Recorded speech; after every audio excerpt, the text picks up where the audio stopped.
palavra contigo. Só apertar aí. Oi, gente boa, paz do Senhor Jesus. Vamos sentar. Coisa linda, hein? Obrigado, pastor Mauri, nosso pastor amado, tão querido. Obrigado, Márcia.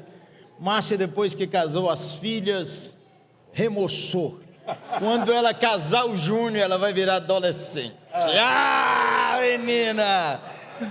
Bom ver, Elisângela, demais, seu Cássio, meu presbítero Marcos, Solange, irmãos do coração dessa igreja tão bendita. Louvado seja Deus pelo privilégio. Obrigado, pastorzão, pelo privilégio de participar aqui. E pastor Fábio, essa bênção maravilhosa, o tamanho dele a gente continua chamando Fabinho.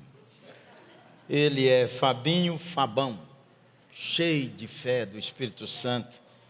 Que varão que inspira a gente. Irmãos amados, para ninguém ficar assim, preocupado, dizendo o que será que esse homem tem. Eu fui diagnosticado com uma artrose na cabeça do fêmur. Isso já tem mais de 5 anos. E aí, a ocasião, o médico falou, tem que fazer uma cirurgia por uma prótese. E conversando com os médicos da igreja, eles disseram, vamos ouvir uma nova opinião. A nova opinião dizia que eu devia fazer pilates, fazer isso, fazer aquilo. E fui fazendo, e não fazendo, e fazendo. E aí,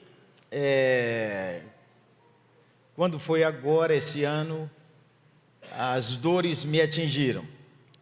Então, voltei ao médico, e ele olhou, pediu todo o exame lá em Belo Horizonte, e disse, olha, a recomendação é o senhor fazer a cirurgia do quadril e colocar uma prótese. E acho que está numa boa hora. Eu falei, doutor, quantos anos dura essa prótese? Ele falou, olha, a estatística é que dura 15 anos, mas alguns dura 20, e outros dura 30, e alguns já durou 35. Eu falei, então, estou na bênção e na vitória. E aí, os nossos presbíteros ficaram um pouco preocupados, porque esse ano foi um ano muito tenso para nós, com a situação que envolveu nossos netos, especialmente nosso netinho Arthur. E eu quero agradecer muito à igreja, que orou muito por nós, e orou intensamente. E muito obrigado, sejam nossos parceiros na gratidão. O Arthur está maravilhoso, está avançando, sorrindo, fez agora o 5º mês, e minha norinha disse, só estou esperando fazer o 6º mês para completar as vacinas para o senhor batizar o Arthur. Louvado seja nosso Deus. Obrigado, irmãos. Então aí, semana passada, na outra semana, um presbítero nosso, Renato Laranja, falou comigo, pastor, fecha sua agenda, porque o conselho da igreja, ele é o nosso relator da comissão de cuidados pastorais. Nós conversamos com os presbíteros, e eles disseram que o senhor devia internar e passar 4 dias fazendo exames. E nós já arrumamos lugar. O senhor vai para Curitiba, para o hospital do Mackenzie. Fiquei 4 dias internado, irmãos. Fiz exame de sangue, só num dia 4 tomografia, e fiz exame disso, daquilo. O médico lá, quando olhou minha tomografia, disse, eu fiquei preocupado. Tem umas calcificações em 2 das suas artérias. Eu preciso fazer um exame minucioso no coração do senhor. E ele falou, quero que o senhor faça um exame com contraste. Eu falei, doutor, não faço exame com contraste. Ele disse, pois esse o senhor tem que fazer. Fiz o exame com contraste, menino. Aí quando vieram os resultados, doutor Omar, que é um palestino, membro da nossa igreja central presbiteriana em Curitiba, me abraçou e disse assim, a máquina está excelente. Eu estava preocupado de durante a cirurgia o senhor ter um infarto, mas o seu coração está top. Então nós vamos decidir esse mês se a cirurgia será em janeiro ou fevereiro, se o senhor não curar antes. Tem 4 dias que eu não tenho dor nenhuma, não é? Estou na bênção e na vitória. E claro, a gente vive a porção que Deus dá. Quando Deus diz assim, encerrei sua tarefa, tchau para vocês, lá vou eu. Enquanto isso, 2 Reis 6, por favor, 2 Reis 6, de 1 a 7. Estamos aqui com os PGs e a liderança dos PGs e os irmãos que estão online. Os PGs são instrumentos de Deus para cuidar da igreja e para uma evangelização exponencial. Então vamos ler primeiro versos de 1 a 6 a 7. Disseram os discípulos dos profetas a Eliseu: eis que o lugar em que habitamos é estreito demais para nós. Verso 2. Vamos, pois, até o Jordão, tomemos de lá cada um de nós uma viga e construamos um lugar em que habitemos. Respondeu ele: ide. Vamos ler juntos? Disse um: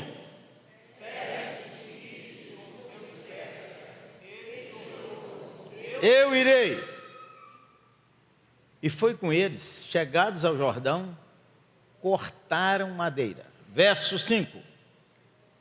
Sucedeu, o machado caiu na água. Ele gritou e disse: ai, meu senhor, porque era emprestado. Versos 6 e 7, vamos juntos. Perguntou o homem de Deus: onde caiu? Mostrou-lhe ele o lugar. Então Eliseu cortou um pau, lançou ali e fez flutuar o ferro. E disse: levanta-o. Amém e amém. Deus usa histórias simples para nos ensinar acerca do seu caráter e acerca do nosso andar com Ele. Essa é uma história pequena, simples, que nos revela verdades intensas sobre Deus e sobre nós mesmos. E se eu for dar um título aqui para os irmãos dos PG hoje, é uma liderança que transforma. E eu quero falar de 5 verdades a partir desse texto. Primeiro, uma liderança que transforma é uma liderança que demonstra lealdade. Os discípulos dos profetas disseram ao chefão Eliseu: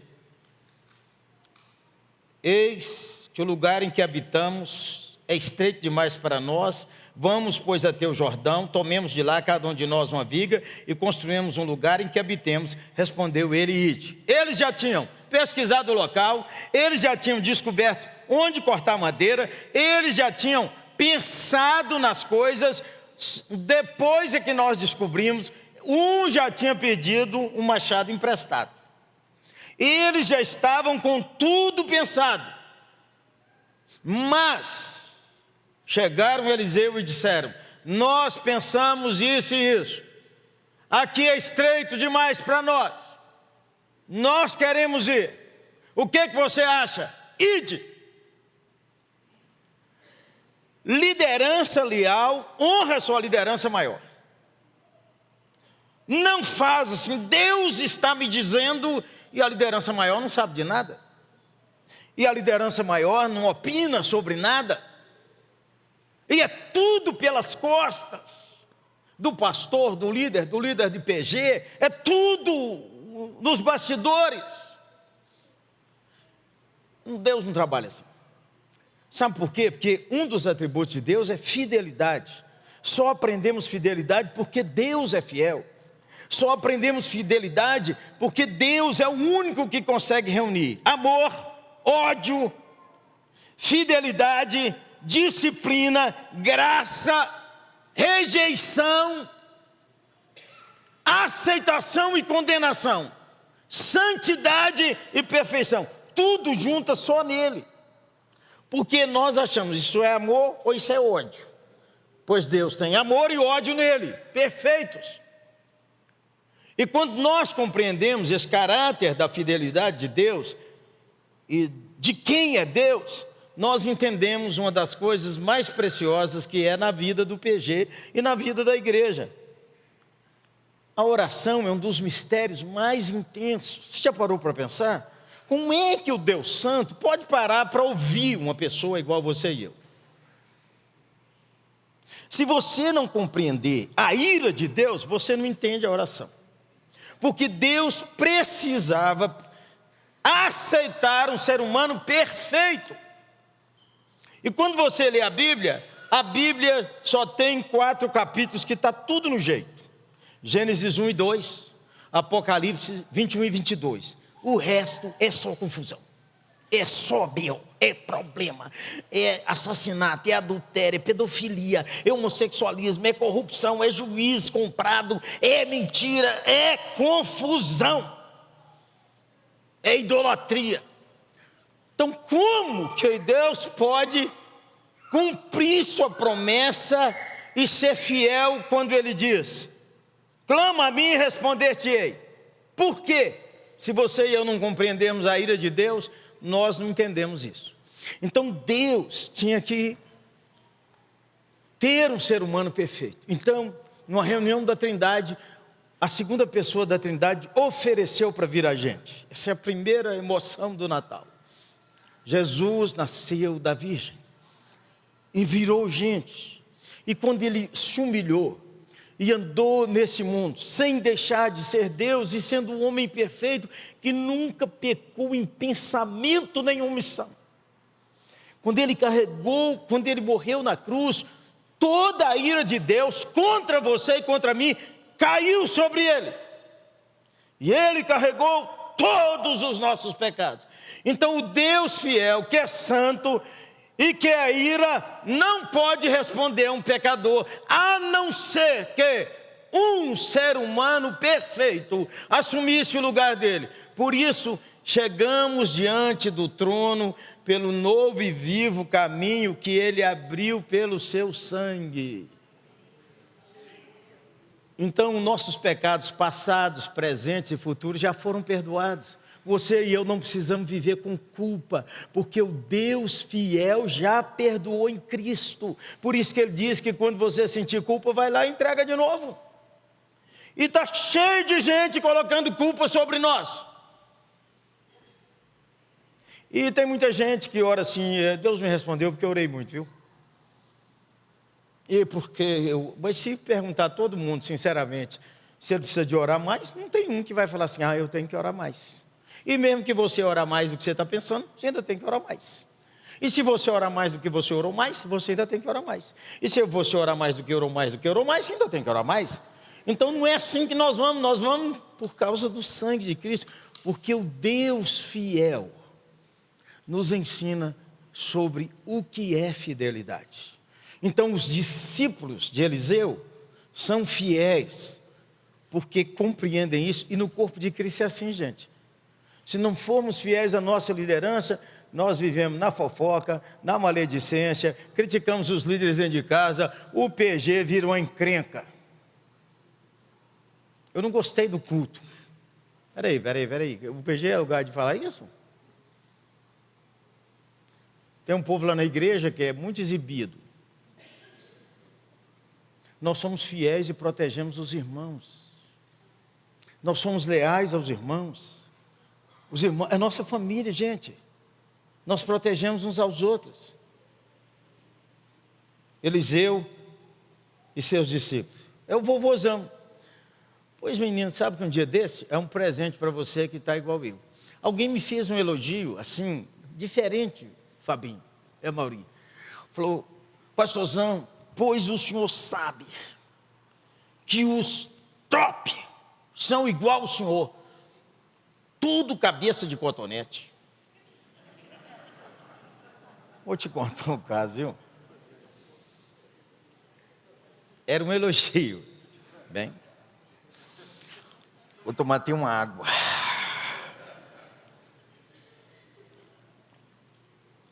Você precisa renovar a sua fidelidade primeiro com o Senhor. E precisa renovar a sua fidelidade com a liderança. A gente tem que renovar a fidelidade com a nossa liderança sempre. Não é porque não há coisas, não há nenhum lugar que não tenha coisas para corrigir, para melhorar. Mas tem a maneira certa de falar e de fazer. Tem os fóruns certos. Tem as reuniões só dos líderes. Tem as reuniões de treinamento. E não durante a operação do PG. Uma liderança que transforma é uma liderança leal. Aliás, foi isso que foi ensinado em 2 Timóteo capítulo 2. Fortifica-te na graça, e o que de mim ouviste, transmite a homens fiéis e idôneos, para que também transmitam a outros. Constantemente nós temos que passar por testes de fidelidade e de quebrantamento. Porque a ausência de fidelidade revela a dureza do nosso coração. Um jovem foi convidado, que ele tinha feito todos os cursos para missões, e ele então ia se apresentar para ser avaliado pelo idoso pastor, para saber se ele ia se reunir com a junta, que iria decidir se ele ia ou não. Então o pastor ligou para ele e disse: 3 horas da manhã, uma reunião na minha casa. 3 horas da manhã o rapaz chegou lá. Quando chegou lá, uma pessoa atendeu e disse: ele pediu para o senhor esperar ali naquela sala. E ele esperou naquela sala até 8 horas da manhã. Quando foi 8 horas da manhã, o pastor chegou e deu bom dia e falou: o senhor sabe soletrar pastel?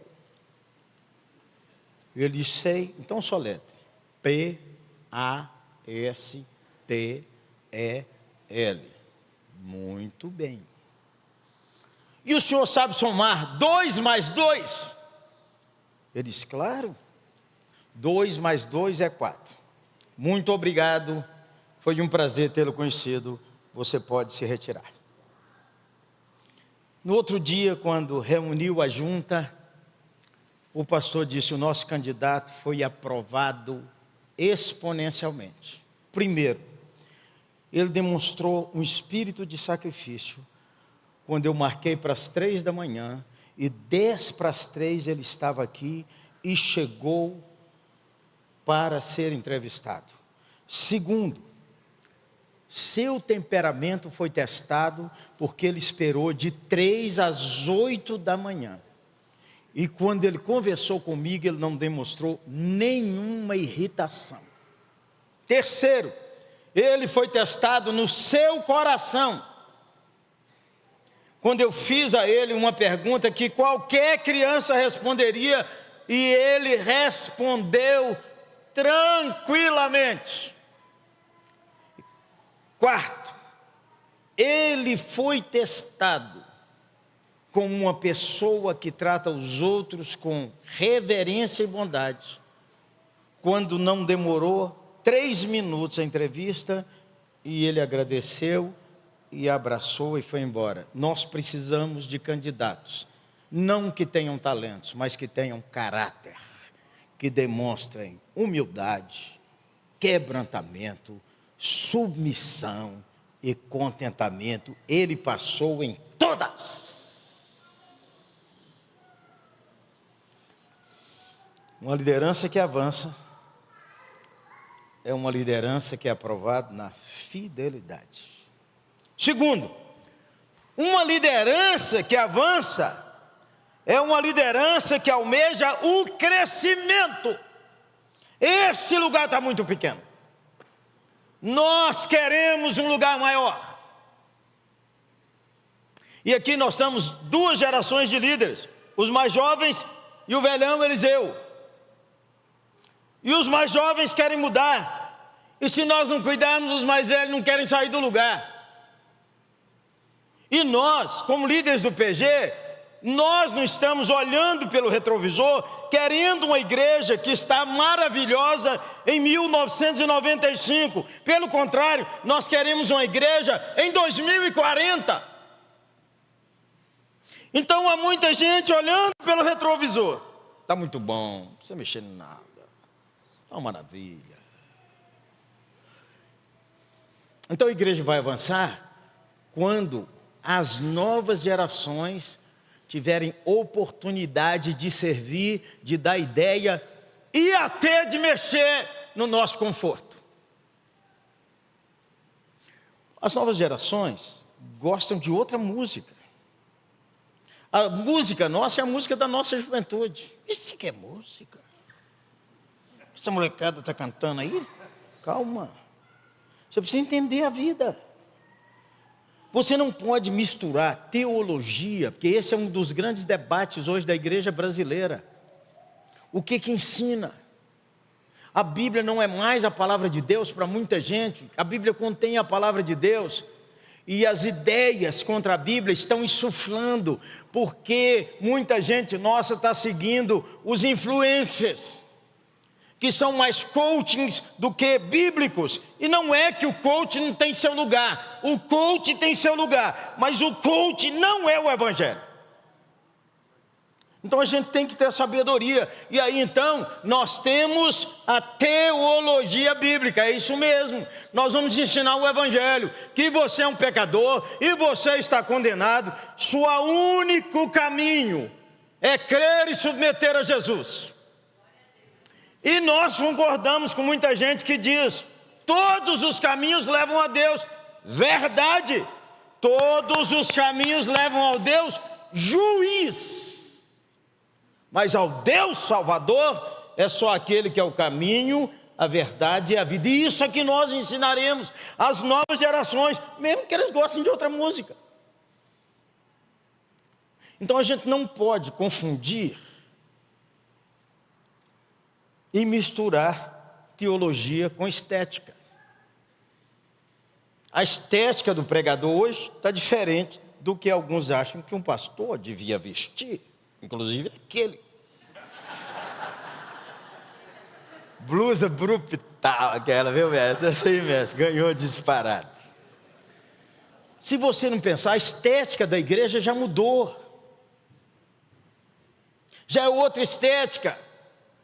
Pode pintar de branco? Claro. Pode pintar de rosa também.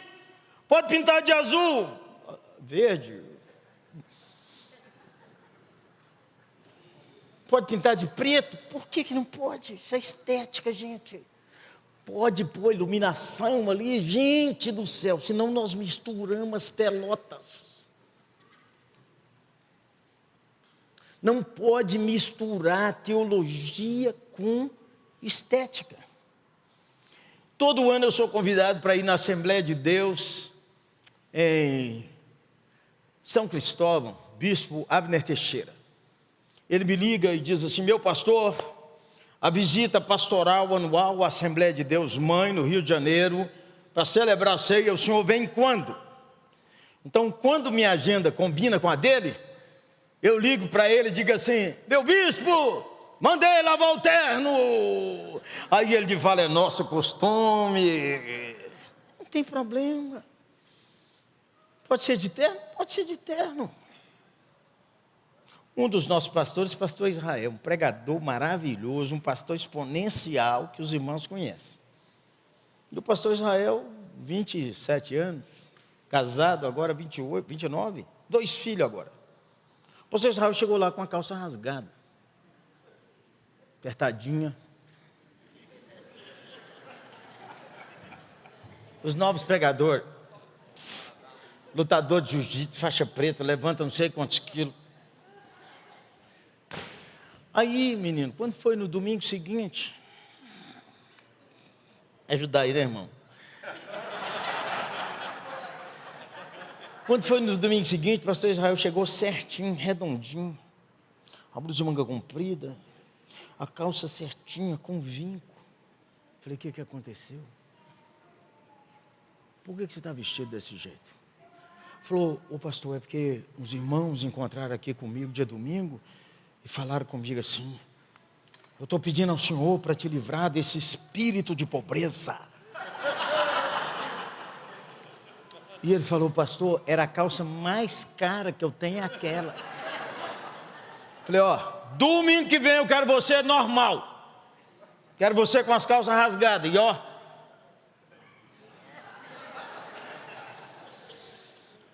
estética, se você não entender, você mistura as bolas. Você muda a estética toda semana, você troca de roupa, você pinta o cabelo, você faz a unha. As que têm o cabelo, aquele cabelo top, deixa o cabelo desse tamanho. Por que que não pode? Não pode misturar teologia com estética, teologia com método. Senão nós estamos encrencados, gente. Não, esse não é o método que a Bíblia manda. Ah, é? Qual é o método que a Bíblia manda? Ah, Jesus andou a pé, então ninguém mais vai andar de carro, nem de moto, nem de bicicleta, nem de avião, nem de ônibus. Todo mundo a pé.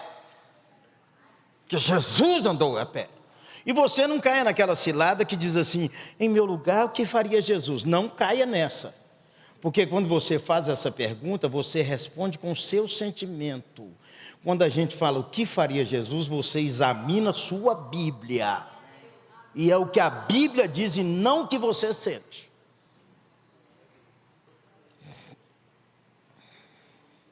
Não pode confundir teologia com arte. Arte. Nós estamos ouvindo. Teatro, arte. Dança, arte. O jeito de pregar, arte, porque pregação é ciência e é arte. Se a gente misturar isso, é uma confusão, gente. Eu tive numa igreja que o povo estava brigando porque ia trocar por cadeira almofadada. Não, esses bancos têm que ficar aqui porque foi o meu avô que deu.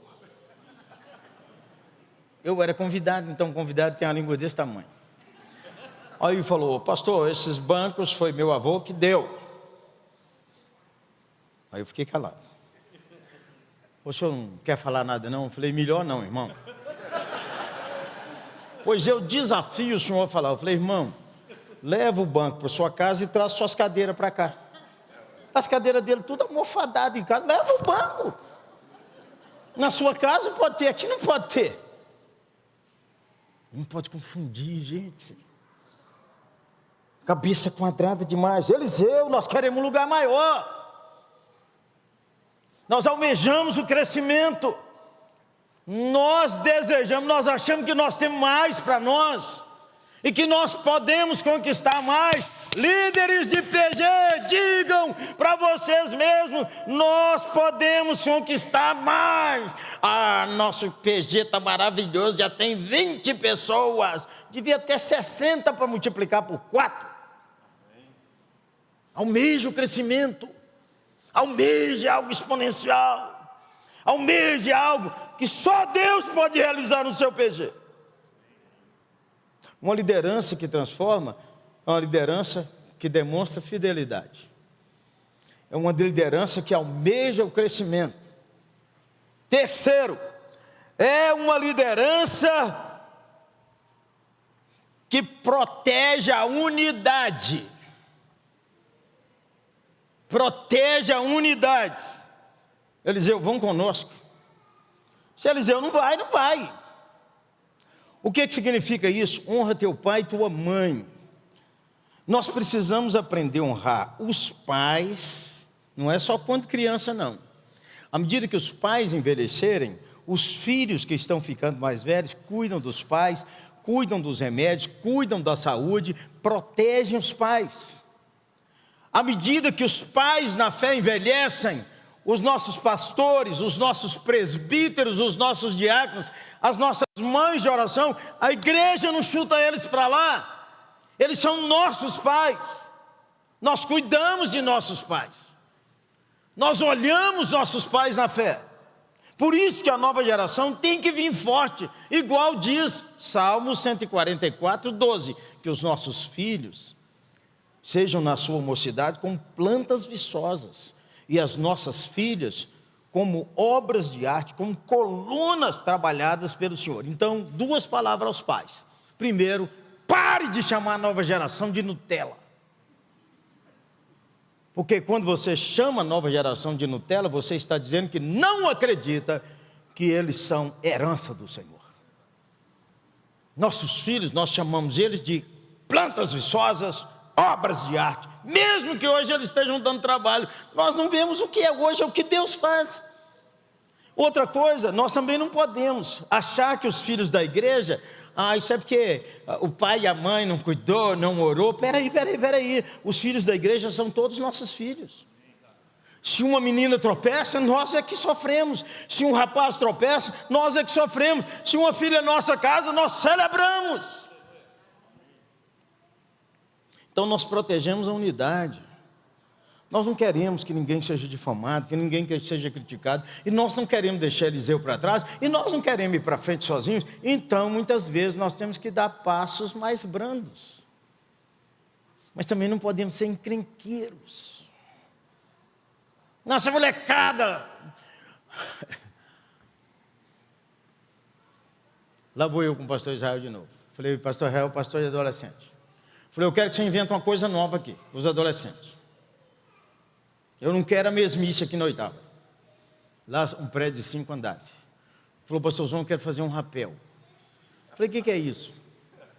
Ele falou, a gente põe uma corda lá em cima e os meninos descem escorregando. Eu falei, fala lá com a administração da igreja. Aí no outro dia ele falou, pastorzão, não vai dar não. A administração diz que tem que contratar médico, ambulância, corpo de bombeiro, enfermeiro. Os pais não vão deixar, meu pastor. Eu falei, quem vai fazer isso? Ele falou, um sargento do exército. E ele faz isso lá no exército. Dá o telefone dele. Liguei para o cara de Leão. Falei, varão, qual é a segurança disso? Ele disse, pastorzão, 100% seguro, só a salvação em Cristo. O resto tudo tem limites. Agora, eu trabalho no exército há mais de 7 anos cuidando disso, nunca deu problema. Falei, está aprovado. Falei com o pastor Israel, qualquer confusão, fala assim, o pastor que aprovou. Menina, até mulher grávida desceu mulher de 7 meses desceu no rapel.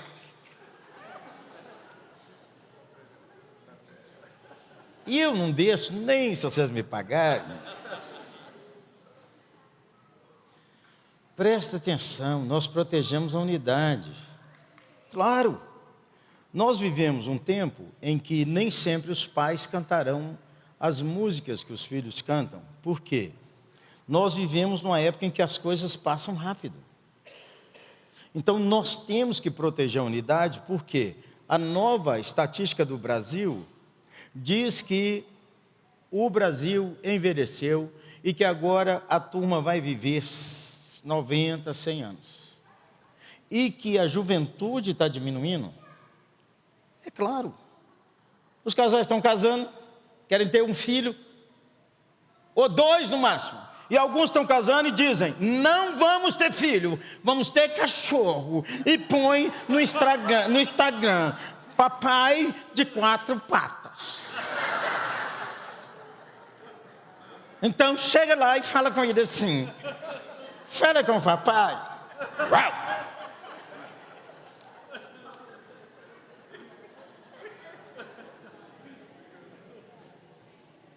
E eu quero falar com as moças e os rapazes. Casem jovens e tenham filhos. E não vão criar cachorro nem gato. Não jogue seus sentimentos em cima de bicho, porque não foi para isso que Deus deu. Não estou contra quem gosta de cachorro nem de gato. Está entendendo? De papagaio. E agora tem gente até tendo como animal de estimação porco. Eu não estou contra nada disso, mas também não estou a favor. Vamos proteger a unidade, gente. Vamos andar como igreja. Igreja que ora um para o outro. Igreja que serve um ao outro. Igreja que caminha um com o outro. Uma vez eu estava numa conferência de líderes no sul do Brasil, e depois de falar um pouco, contei algumas coisas sobre nossa 8ª igreja, que foi a primeira igreja presbiteriana no Brasil a pôr uma bateria. Aí um senhor levantou e disse assim,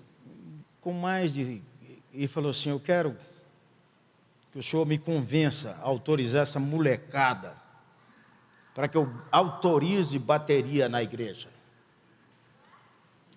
A Bíblia diz que aos pais a gente trata com respeito. Eu disse: senhor, dá licença, dá. Quantos anos o senhor tem? Ele disse: eu tenho 75. Desde quando o senhor é da igreja? Ele falou: eu fui criado na igreja.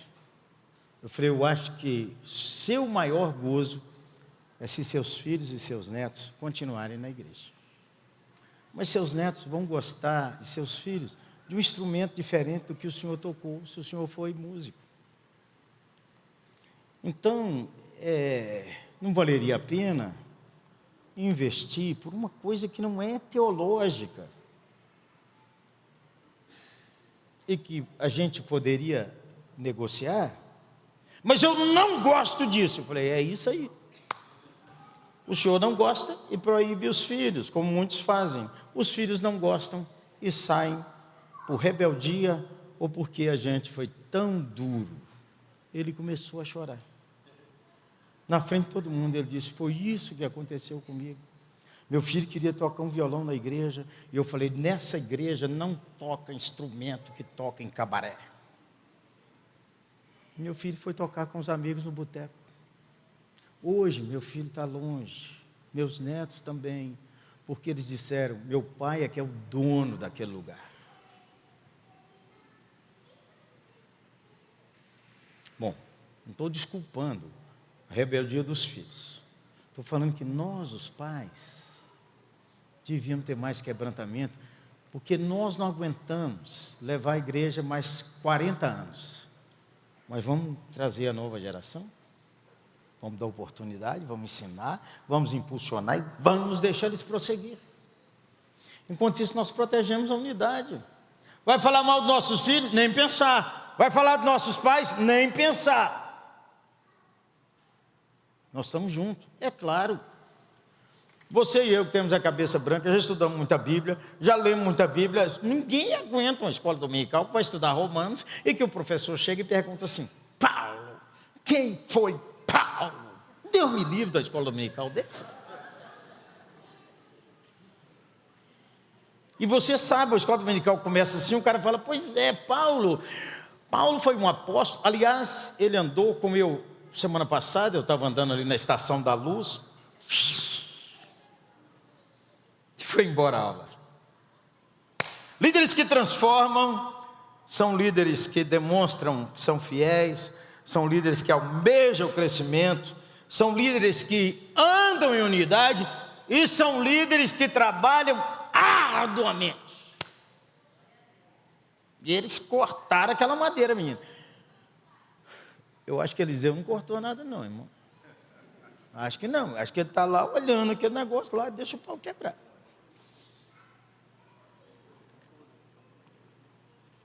Trabalham arduamente. Um dos trabalhos mais árduos que nós temos é clamar ao Senhor. É ter vida de oração em favor da nossa geração e da geração mais jovem. E orar pela conversão das pessoas. E parar diante de Deus sabendo que só Deus faz. Trabalha arduamente. Trabalha com doçura, trabalha com paciência. Tem gente que a gente não aguenta trabalhar na igreja porque a pessoa perturba demais. Cria caso por qualquer coisa. Eu não faço se não for desse jeito.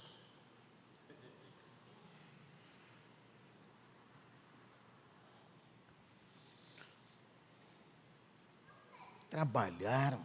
E o cara estava tão animado que ele foi um machado. Ô, líder do PG, não reclame porque você está trabalhando. É para isso que você está aí mesmo, Zé. Pastores, irmão, eu encontro com pastores e diz assim: porque a igreja dá muito trabalho. Eu falo com eles: a igreja é divertida, irmão.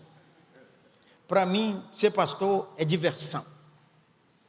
Sabe por quê? Está tudo na Bíblia. Os crentes têm os mesmos problemas que está escrito na Bíblia. Os mesmos, irmão. Eles criam casa, eles reclamam, eles abençoam, eles criticam. Eles são pão duro, eles são dizimistas, eles são generosos, eles são críticos, eles são intercessores. Eles são tudo aquilo lá. Tem gente que fala assim: queremos voltar à igreja primitiva. Qual? A de Corinto? A de Éfeso, que perdeu o primeiro amor? Qual? A de Laodiceia, que acha que está viva e está morta. Qual igreja primitiva que você quer? Não fica dizendo. Aí tem gente que fala assim, naquele tempo é que era bom. Está só no retrovisor. É um tempo que nunca existiu. De vez em quando as pessoas falam assim comigo, pastor, é muito difícil ter filho hoje, no encontro de casais jovens. Eu falei, eu quero saber quando que foi fácil. Quando que foi fácil? Me explica aí. Então, quando a gente fala assim, naquele tempo é que era bom, você tem um tempo imaginário, que não aconteceu, porque naquele tempo era difícil também. Não vem não. Trabalhe. O cara não veio do PG, problema dele. Não, problema meu, quem cuida da igreja é a igreja. Com o auxílio de toda a junta. É nós que ajudamos. Mas eu não estou preparado, só se não nasceu de novo. Se nasceu de novo, está pronto para expulsar demônio no primeiro instante do novo nascimento. Se nasceu de novo, pode pregar o evangelho agora. Mas eu não tenho capacitação. Às vezes a capacitação estraga você. O seminário estragou muita gente fervorosa. O pastor só prega agora aqui. Ele não prega na rua. Prega na rua, irmão, todo dia. E eu estava pensando assim, eu vou ensinar o povo a orar essa semana. Eu falei com mais de 30 pessoas, quero te ensinar uma oração, posso? Qual é? Senhor, socorre-me. Se você falar de todo o coração, Jesus ouvirá. Senhor, socorre-me. Fala com Ele. Mas eu não acredito nele, não tem problema não, fala com Ele. Eu sou do cara, fala, ele está acreditando. Deixa Deus agir, irmão. Descansa você mais.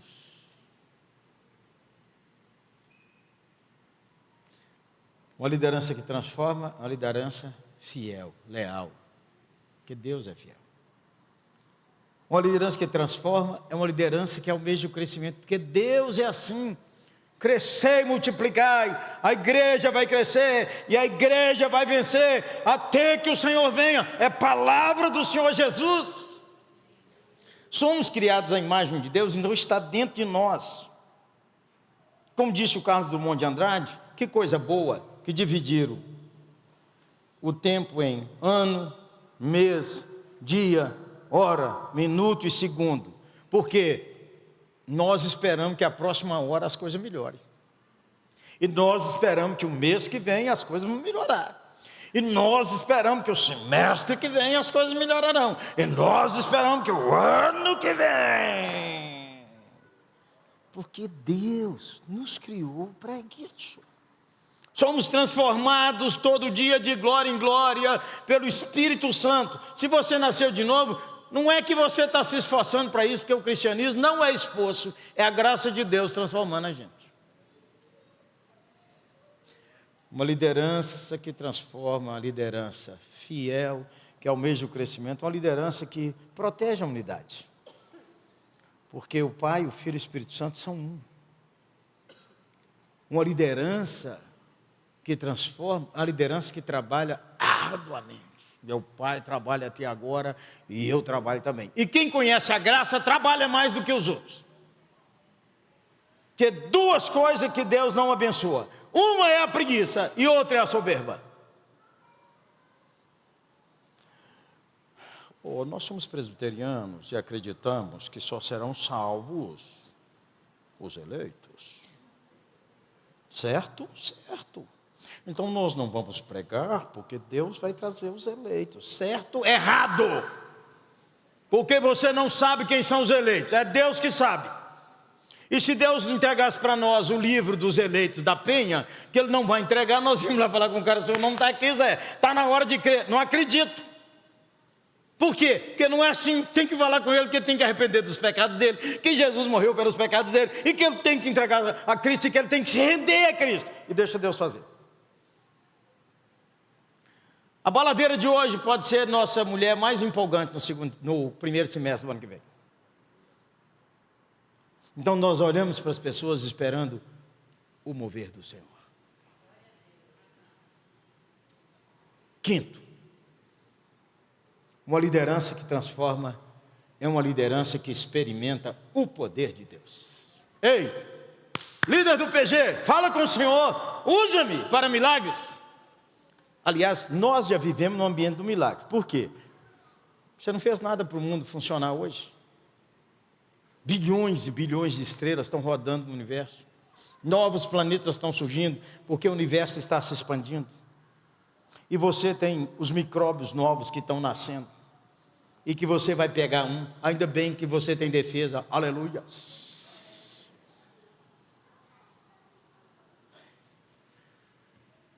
E nós só vivemos por causa que Deus nos cerca com o sobrenatural, toda a raça humana. E olha um pouquinho mais ao seu redor. Para nós reunirmos aqui hoje, milhares, se não milhões de pessoas serviram para que nós chegássemos até aqui, e alguns deles contra o Evangelho. Mas Deus, na sua bondade, trabalha conosco, nos dando ações da providência comum e nos dando ações da providência que nos empolga como o machado que subiu. Pede a Deus. O Arthur estava entubado e o Ciro, meu filho, não tinha coragem de ir lá. Eu falei: meu filho, tem que entregar o Arthur. Ele disse: pai, eu quero levar ele para casa. Mas tem que entregar, meu filho. E o Arthur já tinha tirado um líquido da pleura, já tinha feito uma transfusão com 3 meses de idade. E ele disse: pai, o senhor sobe lá? Subo lá. Quando eu cheguei lá, estava escrito na porta dele de vermelho: septicemia. E a médica me falou que achava que os rins dele iam parar. Quando eu entrei e vi o Arthur afundado, meu coração murchou. Aí eu comecei a cantar: divino companheiro no caminho. E aí veio no meu coração assim: faz forte ao cansado e multiplica as forças a quem não tem nenhum vigor. Meu coração parece que começou a encher assim, irmãos. Eu falei: Senhor, o Arthur está nessa situação. O Arthur não tem nenhum vigor. Eu falei: Senhor, fala com o Arthur. Arthur, meu neto, você tem 3 meses, não me entende. Mas você entende o Espírito de Deus. Senhor, fala com o Arthur, reage. Vamos, Arthur, não desiste não. Senhor, tira aquela placa ali daquela porta. Hein, Senhor? Aí, experiência, né? Experiência você acredita ou então põe dentro do parede. Quando eu olhei para o Arthur, vi o Arthur sorrindo. Aí, quando eu desci, o Ciro me abraçou e disse: meu pai, o senhor subiu de um jeito e desceu do outro. O que aconteceu lá, meu pai?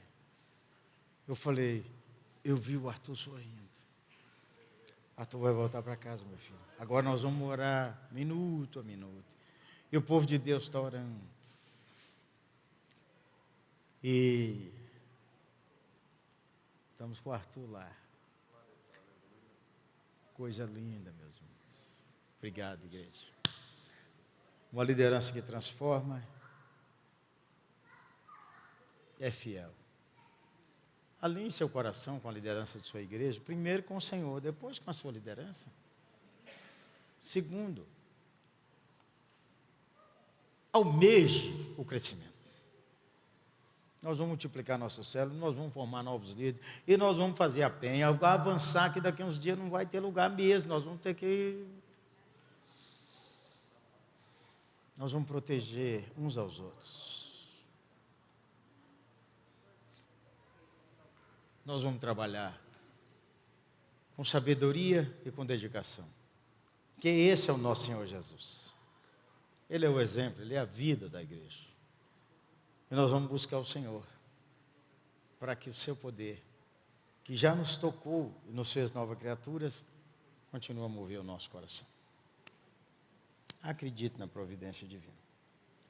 Ken Galber, um evangelista americano, estava de férias com a sua família, tinha alugado um trailer, e aí, com as crianças pequenas, passando no lugar, os meninos disseram, pai, estou com fome. Sabe o que é isso, né? Com fome, eu quero pizza. Ken Galber manobrou o Taylor e parou ali no estacionamento. A esposa desceu com as crianças e ela falou, vamos, meu bem. Ele disse, eu vou daqui a pouco. E desceu do trailer, falou, eu vou comprar um refrigerante para mim. Um evangelista que dependia das ofertas, estava vivendo um tempo difícil, com finanças. Foi lá e pegou o refrigerante, vinha pensando assim, será que está valendo a pena isso mesmo, hein? Será que Deus está mesmo assim? Está comigo? Essas coisas do coração que a gente não conta a ninguém, mas que passa lá. Aí passando perto de um posto assim, ele ouviu o telefone público tocando. Aí ele parou, olhou aquele telefone, e ele falou, o cara do posto não está nem dando bola, o telefone tocando. Aí ele foi andando, o telefone continuou tocando. Aí ele voltou e falou, não tem nada com esse telefone. Aí ele foi lá e pegou o telefone. Quando ele pegou o telefone, a telefonista disse, interurbano para o senhor Ken Galber. Você está doida, mulher? Eu estou aqui passeando com a minha família. Eu quero saber se o senhor é o Ken Galber ou não. Olha, eu estava passeando com a minha família. A história foi nos Estados Unidos, mas é mais ou menos assim. O cara morava em Ceará e veio passar férias no Rio de Janeiro. E alguém da Bahia ligou naquele telefone. Aí quando ele está falando, a mulher que pediu o telefone falou, a voz dele mesmo, eu quero falar com ele. E ela disse assim, eu estava tão desesperada, que eu estava escrevendo um bilhete aqui que eu ia suicidar. Enquanto eu estava escrevendo o bilhete, veio o nome do senhor na minha cabeça, porque um dia eu vi o senhor falando na televisão. Enquanto eu pensava no senhor, uns números veio na minha cabeça, eu comecei a anotar os números. E eu pensei comigo, será que é o telefone do escritório dele? Será que é um milagre? E eu falei com o telefonista, liga para o seu número. E ela disse assim, o senhor está no seu escritório? Eu falei, não, estou de férias num lugar que seu telefone público. Ken Galber orou com aquela mulher. Falou da esperança no Senhor Jesus. E ele conta esse testemunho dizendo assim, Deus conhece o seu número. E escreveu um livro que não está traduzido, mas um livro em inglês que diz isso. Deus conhece o seu número.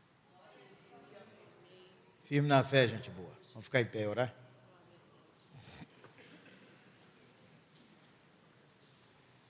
Então, levante suas duas mãos assim, ó. Fala com o Senhor, fala com Ele, fala do seu coração. Diga a Ele. Diga a Ele. Sua graça, sua misericórdia, sua gratidão. Tanta coisa linda que o Senhor tem derramado sobre sua vida. Obrigado porque você é essa pessoa leal, essa pessoa preciosa que está servindo, trabalhando com tanto amor, que de todas as maneiras ora, luta, investe para proteger essa igreja para ela avançar. Obrigado, Senhor, por esse povo que trabalha com tanta dedicação. Senhor, obrigado que o Senhor nos faz andar nesse ambiente de milagres por causa da Tua bondade e da Tua misericórdia. Enquanto você ora, baixe sua mão um pouquinho, que eu quero só uma turma que levante a mão. Tem alguém aqui que não batizou ainda? Levanta a mão. O santo varão, quem mais? A irmã, quem mais? Ali. Quem mais? Que não batizou ainda, levanta a mão, aqui do lado de cá. Quem levantou a mão, se a coisa é séria, vem cá que eu vou orar com você. Vem cá na frente. Isso. O negócio é para valer. Ó a sustância. Quem? Cotonete. Cotonete são os brutais. São os super exponenciais. Vem cá, gente. Vem cá, chega aqui. Ei, você. Que Deus já falou. Não tinha decidido até hoje batizar, mas hoje você decidiu. Pode vir. Pode chegar.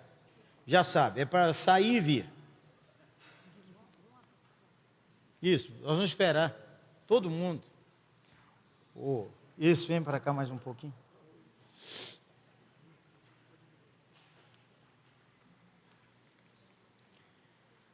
Deixa eu lembrar vocês. Se o Senhor falou no seu coração, obedece. Não fica brigando com ele aí dentro, não. Fala com ele, sim, Senhor. Já que o Senhor falou, lá vou eu. Quem está sem igreja, precisa de uma igreja boa. É essa aqui mesmo, pode vir. Essa nossa igreja é da boa. Quem está sem igreja precisa de uma igreja boa. É essa aqui. Bora, resolve sua vida. Vamos voltar, gente boa. Amém. Ei, quando o Senhor falar, obedece. Amém? Nosso pastor Mauri, por favor.